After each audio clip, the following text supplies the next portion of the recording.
Now to the computer mistake that nearly led to 40 years in prison for a teacher in Connecticut.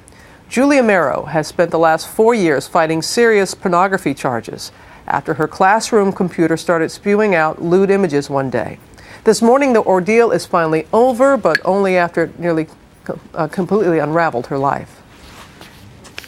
In 2004, Julie Amaro's life was near perfect. She and her husband Wes were expecting a baby. She was substitute teaching, and on October 19th, she thought she'd start her school day by checking her personal email. But before she got to do that, she noticed something disturbing.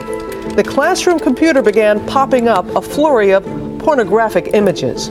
The time during the day, there was no big deal made of it. What happened was kids went home, told their parents, kids talked, and it exploded from there. The school notified the police, and a 37-year-old pregnant teacher was arrested, charged with risk of injury to a minor. She says she lost her baby while awaiting trial and faced 40 years in prison. During the trial, she testified that she'd been overwhelmed. The pop-ups never went away. It was one after another. They were continuous. Every time I clicked the box in the corner, the red box, the red X, more were generated. But the prosecution convinced the jury that Julie had been surfing pornography websites in a classroom filled with 7th graders. She was convicted. Now Julie's case was taken up by an online community of computer security experts. Working with a copy of the computer's hard drive, they soon found the real culprit to be spyware. In this case, a malicious program which took over the computer and generated the pornographic pop-ups. This web page that she had allegedly clicked on, which was presented at the trial as, evidence. It was clear evidence by the prosecution that she had clicked on this link, and there was absolutely everything indicated to the exact contrary that she had not clicked on that link. The judge threw out the conviction. The state dropped the felony charges, but Julie agreed to plead guilty to disorderly conduct and to never work in a classroom again. 4.5 years of her life gone. It's a fascinating glimpse into what can happen to you, if you are arrested in a wrongful situation. And earlier this morning, I spoke to Julie Amaro and her husband Wes, who both said a big part of the problem is that Julie just isn't very computer savvy. He had literally just taught me recently how to do the computer.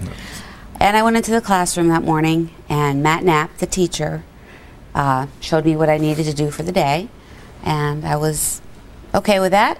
And I said, I'm going to excuse myself before class starts and go to the ladies' room. I came back, there was 2 children at the computer on his desk.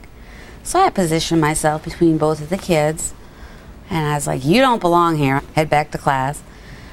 So I got my day started, and about 15-20 minutes, all the kids are looking at me and snickering. And I'm like looking around, I'm like, what's going on here today?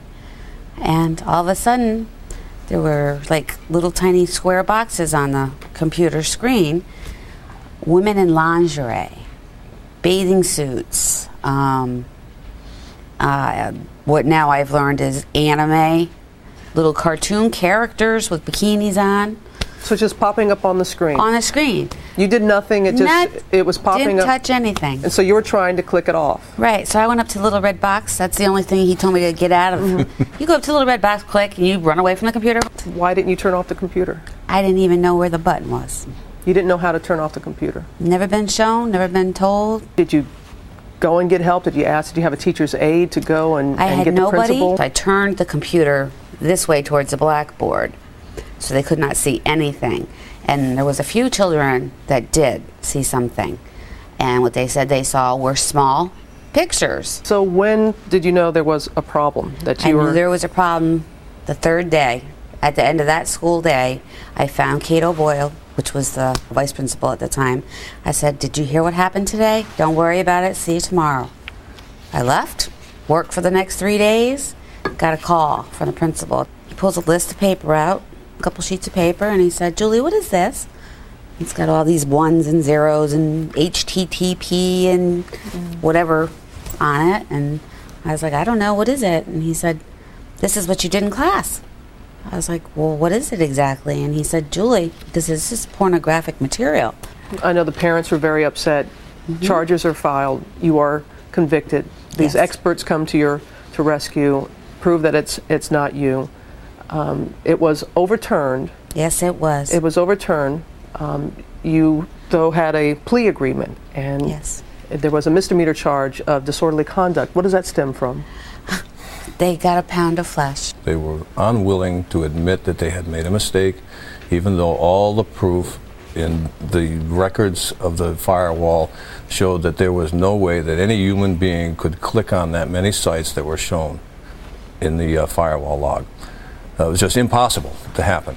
So, in my opinion, it was just a saving face for the state of Connecticut to come back and say, okay, we were right, you were wrong, we're still willing to prosecute you.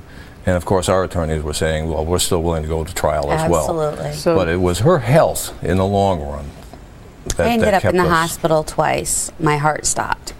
And I had a couple issues with breathing, and the doctors all agreed that I would never make it through another trial. I know it's been quite an ordeal.